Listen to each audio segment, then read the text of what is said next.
नमस्कार, मी बाबा बेलापूरकर. आपण पाहत आहात एकजूट महाराष्ट्र न्यूज. प्रवरा मेडिकल ट्रस्टमध्ये सुरक्षा अधिकारी म्हणून सेवा केलेल्या सुधाकर निर्मळ व दिलीप पिलगर यांनी सेवापूर्तीनिमित्त साई विठ्ठल अनाथ आश्रमाला 6 CCTV कॅमेरे भेट दिले असून सुरक्षा अधिकारी म्हणून काम केलेल्या पिलगर व निर्मळ बंधूंनी आश्रमाच्या सुरक्षेची खरी काळजी घेतल्याची भावना अनेकांनी व्यक्त केली. प्रवरा मेडिकल ट्रस्ट मध्ये सुरक्षा अधिकारी म्हणून सेवा केल्यानंतर सुधाकर निर्मळ व दिलीप पिलगर हे सुरक्षा अधिकारी सेवानिवृत्त झाले. त्यांनी आपल्या सेवानिवृत्तीचा कार्यक्रम बेलापूर येथील साई विठ्ठल अनाथ आश्रमात करण्याचा निर्णय घेतला व साई विठ्ठल अनाथ आश्रमात 6 CCTV कॅमेरे बसवले. त्याचबरोबर विद्यार्थ्यांना मिष्टान्न भोजन दिले. त्याबद्दल अनेकांनी पिलगर बंधू व निर्मळ बंधूचे उपक्रमाचे कौतुक केले. या कार्यक्रमाच्या यशस्वी ज्येष्ठ पत्रकार दिवदास देसाई होते, तर कार्यक्रमात प्रमुख अतिथी म्हणून बाळासाहेब वडितके, संदीप शर्माळे, डॉक्टर सुनील चिंदे, संकेत वडितके उपस्थित होते. यावेळी बोलताना साई विठ्ठल अनाथ आश्रमाचे कृष्णानंद महाराज म्हणाले की या आश्रमात 35 अनाथ मुली अनाथ असून आपल्या सर्वांच्या योगदानातून या आश्रमाचे कार्य सुरू आहे. आपल्यासारखे दातृत्व पुढे येत असल्यामुळे मला हे समाजकार्य करण्याची प्रेरणा मिळते.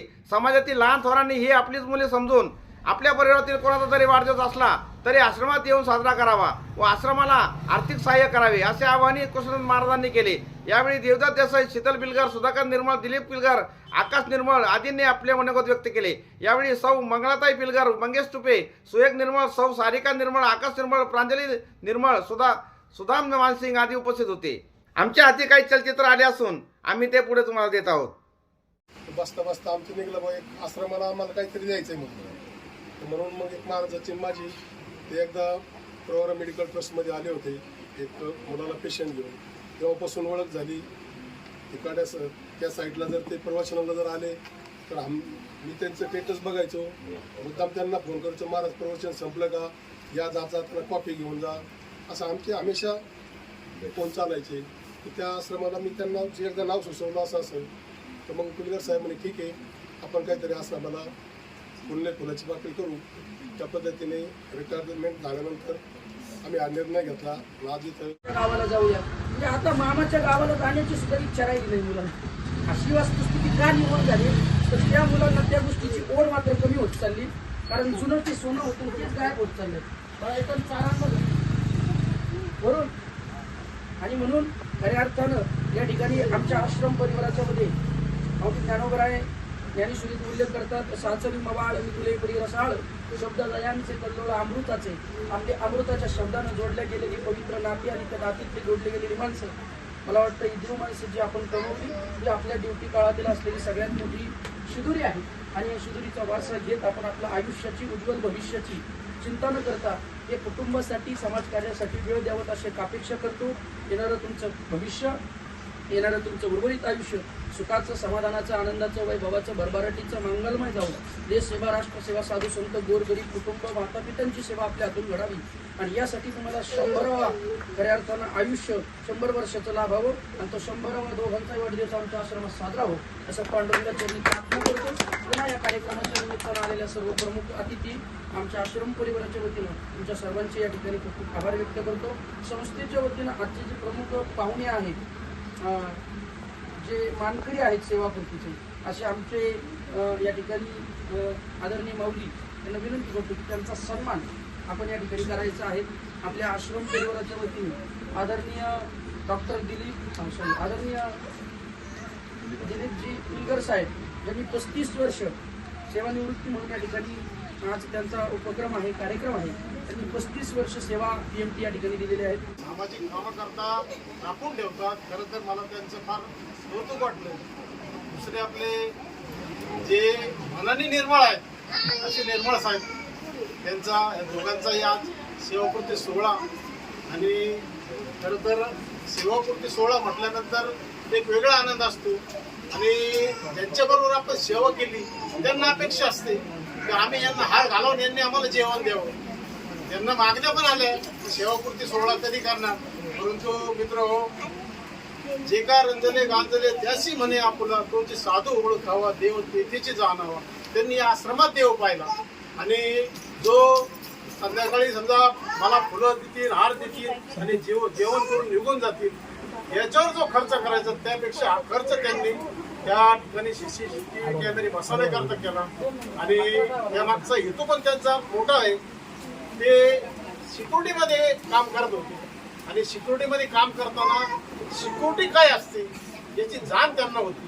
म्हणून त्यांनी या आश्रमाची सिक्युरिटी कशात आहे तर आपण इथं जर CCTV कॅमेरे बसवले तर हे सर्व त्या कॅमेऱ्याच्या कक्षेत येईल. कुठलाही अनुचित प्रकार अनुचित घटना या ठिकाणी घडणार नाही याची दक्षता घेऊन त्यांनी खरं सेवापूर्ती जी म्हणतात ती सेवापूर्ती नाही, सेवा स्मृती सोहळा या ठिकाणी झाला.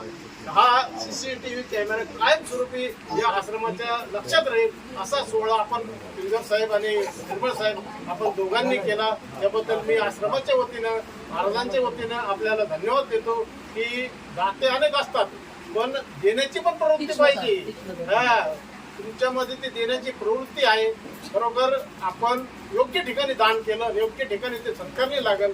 कारण 5 वर्षापूर्वी महाराज आश्रम केला महाराजांनी. त्यांच्याकडे 19 विद्यार्थी होते आणि आमची या ठिकाणी सहज भेट झाली आणि आम्ही ते वास्तव बघितलं आणि आम्ही सारनाथला बाळासाहेब बातमी छापली.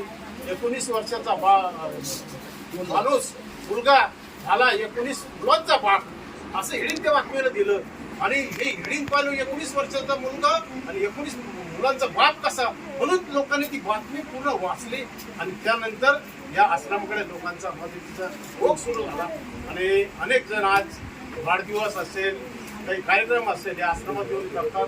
बरोबर आपल्या सगळ्यांच्या दातृत्वातून महाराज हा कार्यक्रम करतात. मध्यंतरी कोरोना काळ आला आपण सगळे घरामध्येच होतो कोणी घराच्या बाहेर पडत नव्हतं कारण आमच्या महाराजांना या चिमुकलीच्या पोटाची चिंता होती. त्यांना आपले माजी मुख्यमंत्री एकनाथ शिंदे साहेबांनी गाडी दिली होती कीर्तन करण्याकरता. त्यांनी ती गाडी विकली आणि त्या आलेल्या पैशामध्ये या मुलांचा प्रपंच चालवला. असा माणूस म्हणतात ना असूनही मी अनाथ झालो अनाथांचा नाथ. हे स्वतः अनाथ आहे लक्षात घ्या. हे अनाथ असून या सगळ्यांच्या अनाथांचे बाप झाले. सगळ्यांना आई वडिलांप्रमाणे सेवा देतो. फार एक मुलगी तर तुम्हाला सांगतो त्या आईने तिच्या डोक्यावर गरम तवा ठेवला होता. अक्षरशः किडे पडले होते. महाराजांनी तिला आणलं तिचे डोके साफ केले किडे काढले डोक्यातले औषधोपचार केले आणि त्या मुलीला बरं केलं. हे कितकं कोण करू शकतं. आपण आपल्या एखादा घरात म्हातारा असला तो जर आजारी पडला त्याच्यावर दुर्लक्ष करतो काय रोजची कटकटे म्हणतो. पण लोकांच्या लेकराला जीव लावणं याच्यासारखं देव पण कुठं नाही.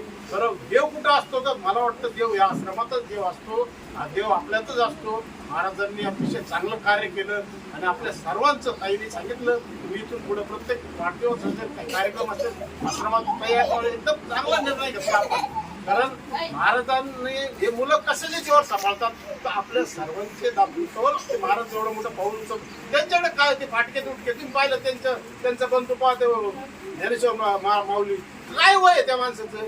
आपलं ह्या वयात सुद्धा आपल्याला ज्ञानाचे बाळासाहेब काय करावं काय नाही आणि यांचे वय काय आहे यांचे वय पाहता यानं एवढा मोठा निर्णय घेतला एवढं मोठं धाडस आहे आणि याच्यातून यांना काय मिळणार आहे काहीच नाही मिळणार. फक्त समाधान मिळणार की आम्ही सेवा केली या पलीकडे यांना काय मिळणार आहे. पण खरोखर ते मन लावून लहान लहान मुलांची सेवा करतात. लहान मुलांचं काय नसतं गो अग्न मुकण्यापासून औषधोपचार असं आता डॉक्टर येऊन गेलं बरोबर पूर्वी फार वया पुस्तकं शाळा सगळं आणि 4 मुलं 11 4 मुलीचे लग्न केलं आणि हा माणूस सतत भीक मागत असतो. गुन्हा करता या चिल्या पिल्या करता मला द्या भाऊ माझ्या तुम्ही जर दिलं तर चिल्या पिल्याचं पोट भरण असे खरोखर कृष्णानंद महाराज त्यांचं कौतुक करावं तेवढं थोडं आहे बाळासाहेब. आपण सर्व पत्रकार म्हणून देखील संदीपराव त्यांच्या पाठीशी कायम उभं राहायचं. त्यांचे कोणाचे वाढदिवसाचे हॉटेलमध्ये ना करू तुम्ही इथं येऊन करत तुम्हाला त्या हॉटेलपेक्षाही जास्त समाधान इथं लाभल असं मी प्रत्येकाला सांगत असतो. आपण या ठिकाणी सेवापूर्तीनिमित्त अतिशय शुद्ध कार्यक्रम केला. या ठिकाणी CCTV कॅमेऱ्याची फार गरज होती. तर मुलांची जी सुरक्षा आहे आपण सुरक्षा अधिकारी म्हणून काम केलं त्यामुळे सुरक्षाची काय गरज असते आपण जाणीव ठेवून या ठिकाणी CCTV कॅमेरे दिले. मी आश्रमाच्या वतीनं आपल्याला धन्यवाद देतो. आपण त्या किमतीपेक्षाही अनमोल वस्तू या आश्रमाला दिलेली त्याबद्दल मी पुन्हा एक बार माझ्या देसाई परिवाराच्या वतीनं पत्रकारांच्या वतीनं आपल्याला धन्यवाद देतो. आणि मी तुम्हाला धन्यवाद देण्यापेक्षा आमच्या दोन्ही वहिनींना धन्यवाद देतो की हे कार्य करायला तुम्हाला त्यांनी प्रेरणा दिलेली.